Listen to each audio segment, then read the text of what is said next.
A good life is a life built around fulfilling work, play, relationships, and lifelong learning.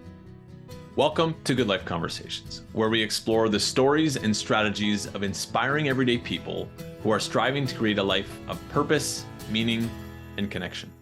Hi there, and welcome to another episode of Good Life Conversations. My name is Jay. I'm the host of this podcast, and I'm also the founder of Discover Year. Today's guest is JP Michel. JP is the founder of a company called SparkPath, and he founded something called the Challenge Mindset. So welcome, JP. Thanks, Jay, for having me. It's a pleasure to be here. Okay, so JP and I met, we just looked it up. It was 2016.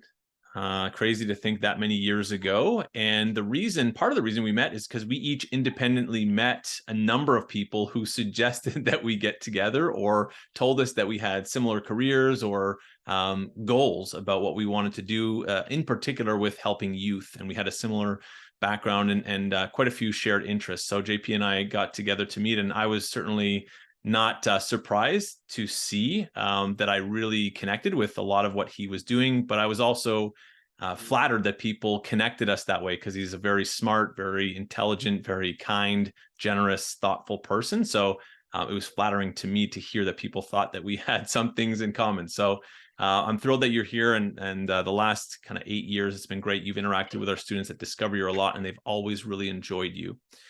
So I'd love to dive in and with the rapid fire questions. The first one, because this is Good Life Conversations, we want to talk about a wide range of things in life that contribute to leading a good life. So to help our audience get an understanding of kind of what's a day-to-day for JP, what time do you get up? Do you have a morning routine? What do you do for work? How long do you work every day? Do you have any after work routines? Tell us a little bit about what a day looks like for you. Okay.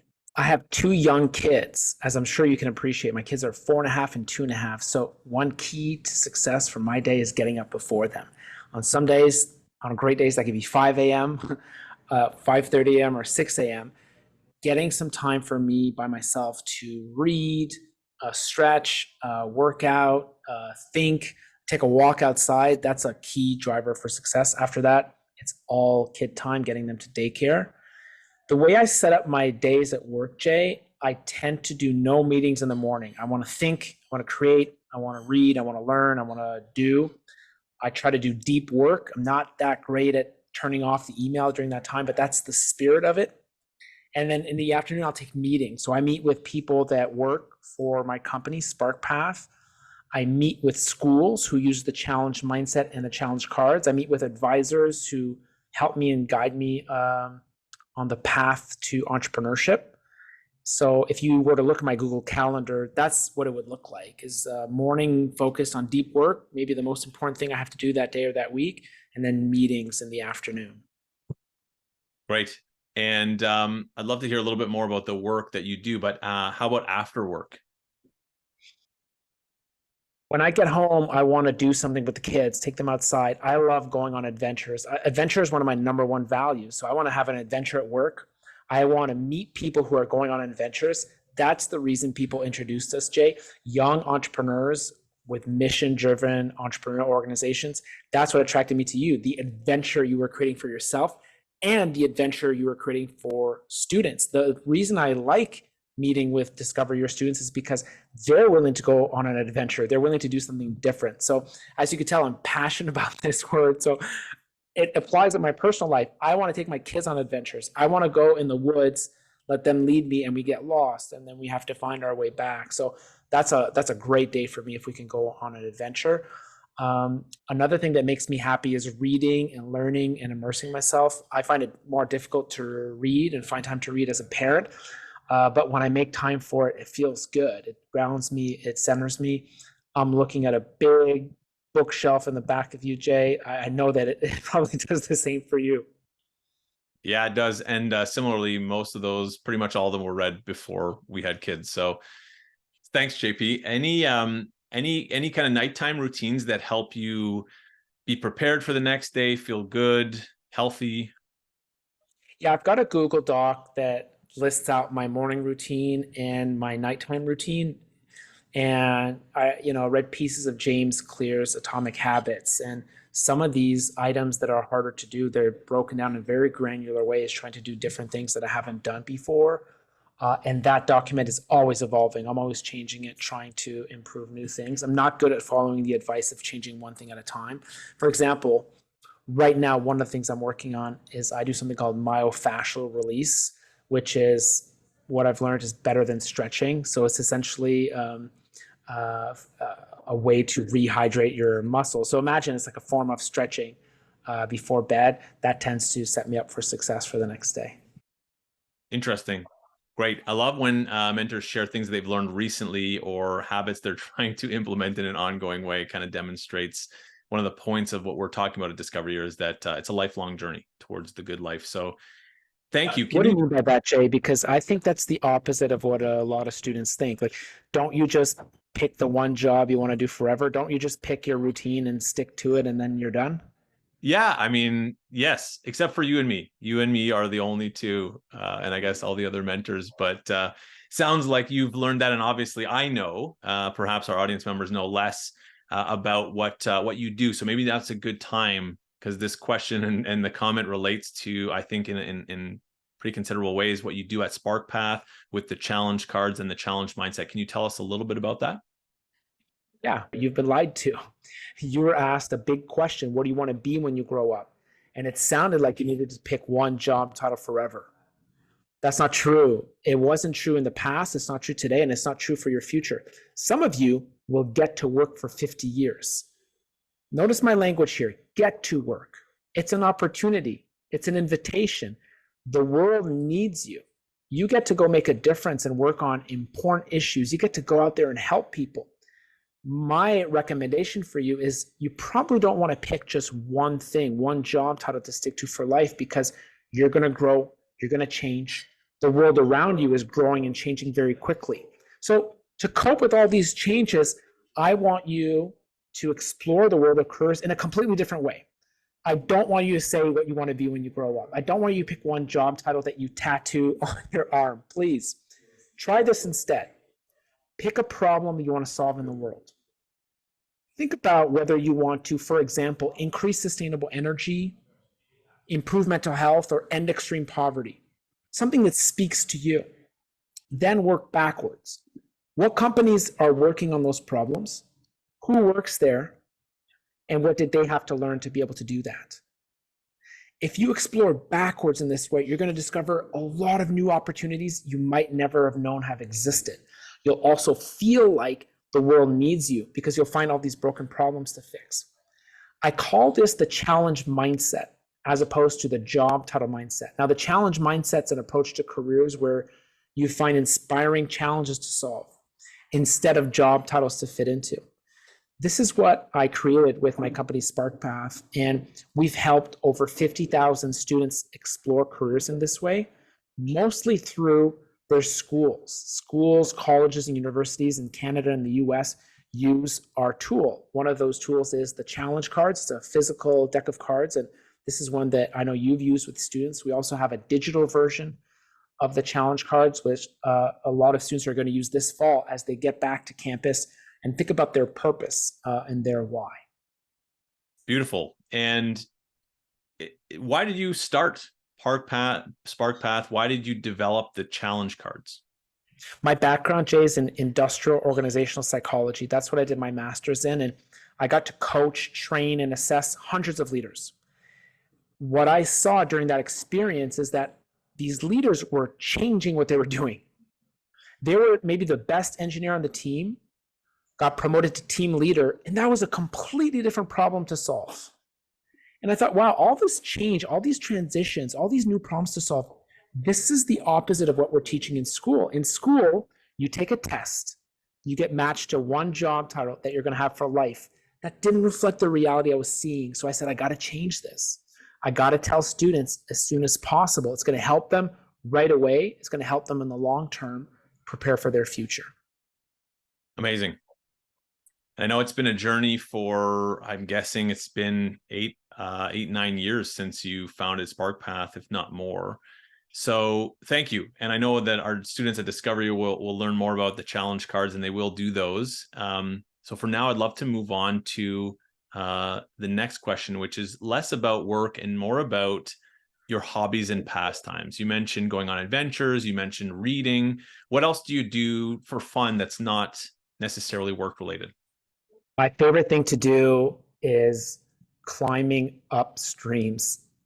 I don't really know why, but imagine a stream leading to a waterfall or a river, working my way backwards through that. I've done this several times in my life. It's not every day, but there's something spiritual, mystical about doing that, Jay. I don't know why. I can't really describe it, but that's one of my favorite things to do in the world. Besides that, I'm a huge Wait, NBA. sorry. Yeah, yeah, Sorry, yeah. are you talking literally or metaphorically upstream? Well, I'm talking about physically, literally in the stream, your feet in, swimming or walking. And then I don't know where your head was going, but I've thought about like, is this a metaphor for my life? And there's a lot of metaphors, a lot of things to pull there. And I think it can describe some of the things that I'm doing. So good catch. Yeah, that's fascinating as a hobby, and I think interesting also that you're wearing what looks like a salmon colored shirt. So you're connected to your brother in the salmon who swim upstream, uh, Good point. at least literally. That's very Yeah. interesting. Okay, thank And you. other than that, I'm a huge NBA basketball fan. So like I play basketball for fun. I watch basketball. I like fantasy basketball and making trades in fantasy basketball. I like training, like keeping my body in shape just in the hopes of playing more basketball. So that's another big part of my life.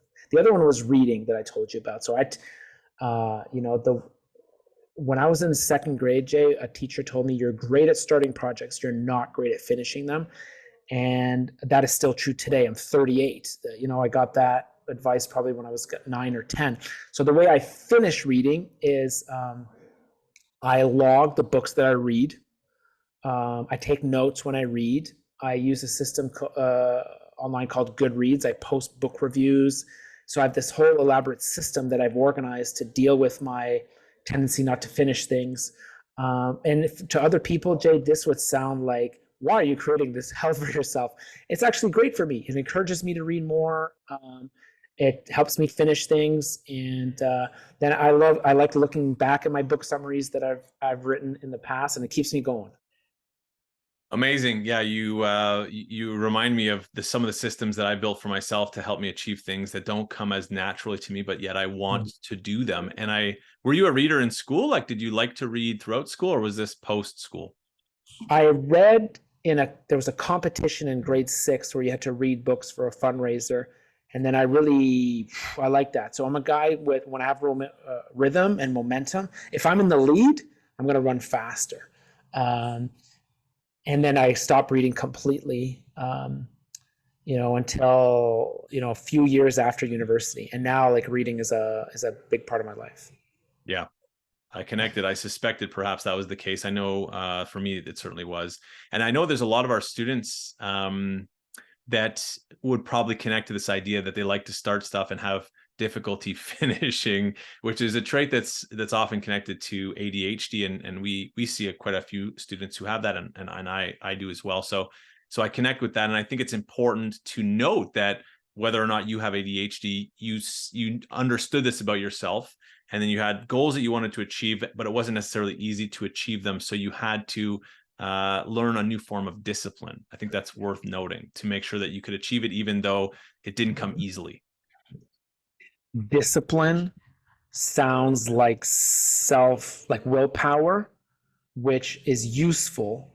Sometimes what's more useful is a system. And a system is built with small experiments and tested out, and there's, failure and learning along the way. But a system is more reliable and easier, I think, than self-discipline or willpower. And what do I mean by a system? Like I just described one where I log and track, and time blocking can be a system. So that's something I encourage people to check out. And for me, systems are quite useful. Yeah, and when you say that, I recall the Atomic Habits book that you talked about in kind of setting up your your morning and evening routines, because I know that's a big part of that book, and it's a great book for young people if they want to check it out. You mentioned failures here just briefly when you talk about your systems that you're setting up, and that's in fact our next question. We like to share failures with our students to show them that it's going to happen. Failures will happen forever, and what's more important is what you do with them. So can you tell us about a recent or important failure for you and what you learned from it? My mission is to serve students in schools, and Jay, I don't know exactly how to do that. Every day I think about who are the people I can help the most. Who am I wired to best serve? And in being an entrepreneur, I'm iterating on our business model and trying to figure out how can I reach out to people and talk to the right people. And I'm making so many mistakes along the way. I think that's very general. Maybe to give you a more specific example, I am writing a book about the challenge mindset.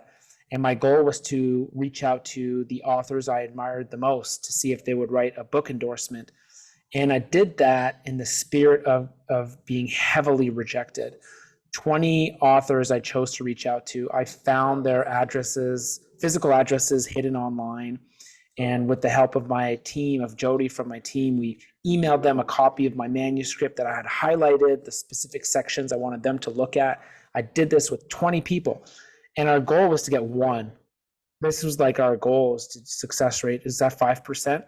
That was our goal. So 95% failure. So a big part of entrepreneurship is failure, is recognizing it. And it's, how do you move and act with courage, knowing that you're going to fail? How do you generate the confidence you need to keep going? And how do you have fun every day? I don't have that formula right, Jay. Some mornings I get to work and I'm like, I don't want to leave my car. Oh man, like, am I doing something fun this morning? Am I doing something I want or I don't want to do? I get that feeling, even though, Jay, I'm the boss. Nobody else tells me what to do. But even when I'm responsible for my own self, I still get those feelings. I like to take radical responsibility, have awareness of my feelings, and I've invested into learning about stoicism to evaluate my feelings. My favorite book is called The Untethered Soul. Huge part of managing your internal dialogue. And when I have moments of clarity spiritually, I use stoicism and the untethered soul to really prime myself with the right way of thinking. I surround myself with people who have positive mindsets as well, and that really helps.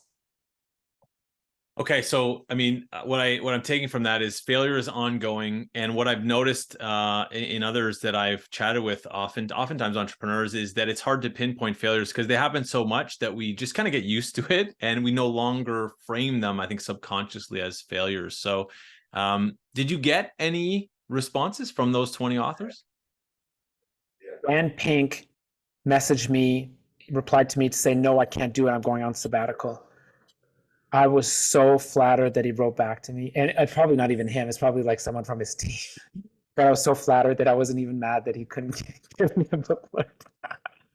I So a have half gotten a win. half win, exactly. I have gotten an endorsement from Adam Grant in the past about the challenge cards. I'd love to repurpose it for the book. I don't know if he will. He's an extremely busy person, and so I will. I will.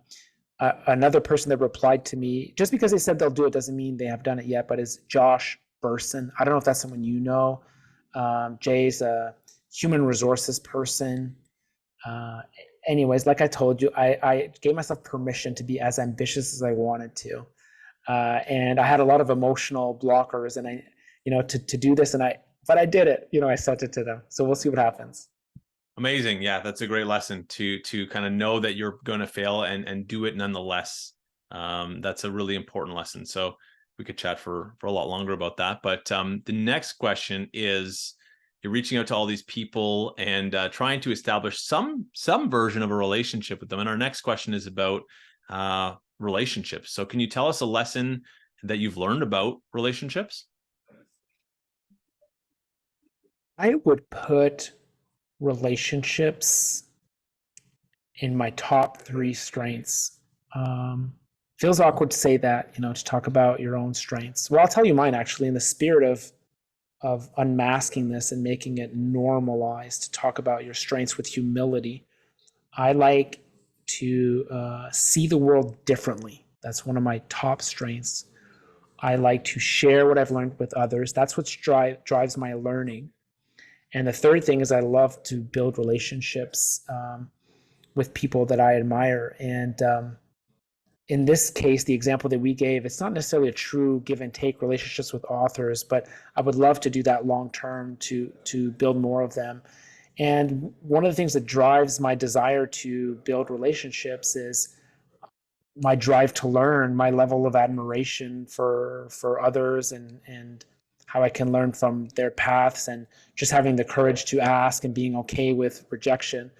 I hope that'll serve me well. I think I've got a lot more opportunity to do that in my future, or I hope that I do, because I enjoy it. So at once, it's building relationships is something that sounds like it comes pretty natural to you, and you have a talent or a gift for it. And at the same time, you've along the way recognized how much you can learn from those relationships. So it's kind of like sounds like a bit of a compounding effect, where you kind of have a natural inclination to it, and then you've also kind of consciously become aware of how useful and interesting relationships can be.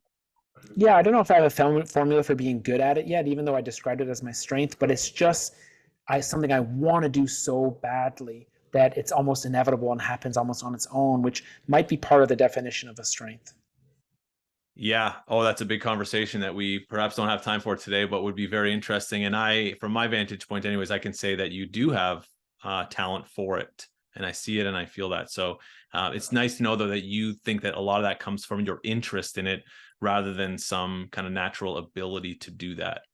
Yeah. And we talked about that in Discover quite a bit, about how important interest is as a driving factor to improve skills and to make progress towards goals. What's an important lesson you've learned about work? Lesson about work is, you and I have been put in this unique circumstance, and I know you have a lot of entrepreneurs that come speak into this. When you're an employee, some days you show up to work and you're angry, you're disappointed at other people. I can't believe my boss did this or says this or is making me do this. I can't believe my boss's boss has set this rule. I can't believe my more senior colleague has not been mentoring me. These people, if only they knew my potential. I'm exaggerating only a little bit, but most people have these feelings on some days. When you flip the switch, you become an entrepreneur, and there's no one to blame but yourself, and then you still have those feelings, you kind of realize, wow, like, it wasn't the other people that were the problem. It was about my perspective. It was about my mindset. It was about my inner dialogue. And that may sound harsh, but it's just a recognition of the human experience. And then if you can take control, take responsibility, be playful around that, maybe meditate to separate yourself, create some separation between you and your thoughts, you come to realize, like, oh, wait a minute, I'm not my thoughts. I'm the awareness of these thoughts. I would like to think I'm using entrepreneurship to grow in this spiritual journey of distancing myself from thoughts. And work is not just something that you have to do, but it can be this vehicle for personal and spiritual growth if you allow it to be. Just like parenting can be a vehicle for spiritual growth if you allow it to be. So that's been a huge lesson for me in being an entrepreneur and in working, and one I'm continuing to work on. Yeah, that's fantastic. I love that idea of the opportunity for work to be to lead to spiritual growth. And I think that's not something that certainly young people hear about a lot. I think they hear mostly about how can you secure your financial future and what can you do that's going to kind of prove your ability to the word, your status. So I like that idea that it can be a spiritual an opportunity for spiritual growth. So Jay, we only have a few minutes left together. I've got some questions for you. Okay, fire away. The good life, your Discover Year students, is their good life starting in 5 years, 10 years, or in the next 5 minutes? It's already started. It's already started. Hopefully. And how are they doing? I will have to ask them. I would love to ask them, because I think sometimes you and I are talking about work and careers and education. It feels like we're talking about the future. But I think the way you asked your questions is that we're not talking about the future. We're talking about right now. I have this belief that drives me, and I think you and I have a lot of shared beliefs, that the world needs our students, not in 10 years, but right now. And you can create a great life, a good life, a fantastic life right now. You have to define that. You have to use tools. You have to experiment. You have to fail. I guess that's my hope, is that for some of your students, there's one or two small things specifically in our conversation that will get them closer to creating a good life right now versus in 10 years. Yeah, I appreciate you saying that, because I agree wholeheartedly. And we do have a bit of the long view here, but I appreciate you bringing it back and centering it on the here and now, because I couldn't agree more that as they will hear from yourself and others, many of the challenges that they'll be experiencing will return or will still be there in a different form when they're 38 or 42 or 50. So the whole point of this is to get them in that mindset as quickly as possible, if they're not already there, and to take stock of what's around them, and to use their strengths, as you've talked about. So is that your advice? If we do have, we're a little bit short on time, so we'd like to end with a bit of advice from each mentor, considering that this is about a good life, what that means and how to achieve it, and understanding that young people today look out into the world often and see what appears to be everyone else having massive success and no problems. So in the context of today's world, considering the challenge mindset and what we've talked about, what is your advice to students to start now and start to live the good life? I think everyone listening to this should aim for massive success. And I think you should customize the word massive and success for you. It's going to mean something different for Jay, and different for me, and different for your colleagues. And you should have a hypothesis immediately about what that means for you. And it can be one or two words. I know for me, I redid my values, exercise recently, adventure, learning, and freedom. So part of my massive success is living adventures, having freedom to do so, creating more freedom, and learning along the way. And that's going to change as I move forward, but there's no reason for me not to work on that every single day. And I would love for people on the call who are interested in creating a good life for themselves tomorrow to aim for massive success.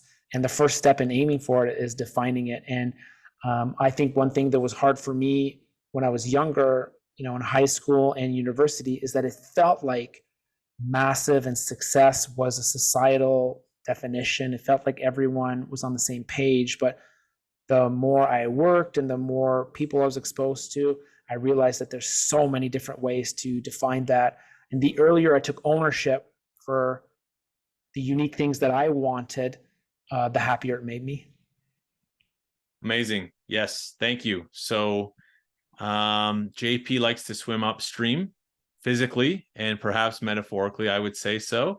And some of the lessons I've heard today are about, trying to achieve things, even though you think it's likely that you'll fail, or almost definite that you'll fail. Aim for massive success, but the key there that I'm hearing is to define it for yourself, which takes thought and action and reflection. Thanks very much, JP. It's been a pleasure as always chatting, and I look forward to sharing this with the world and to having you meet with our Discover Your students shortly. Can't wait, Jay. They're going to ask me amazing questions. I love getting to do these talks with you. And thank you for what you've built in Discover Your and the community you've created. It's amazing. Thanks, JP. Thanks, everyone, for listening. This has been Good Life Conversations with JP Michel. I'm your host, Jay. I look forward to seeing you at the next one.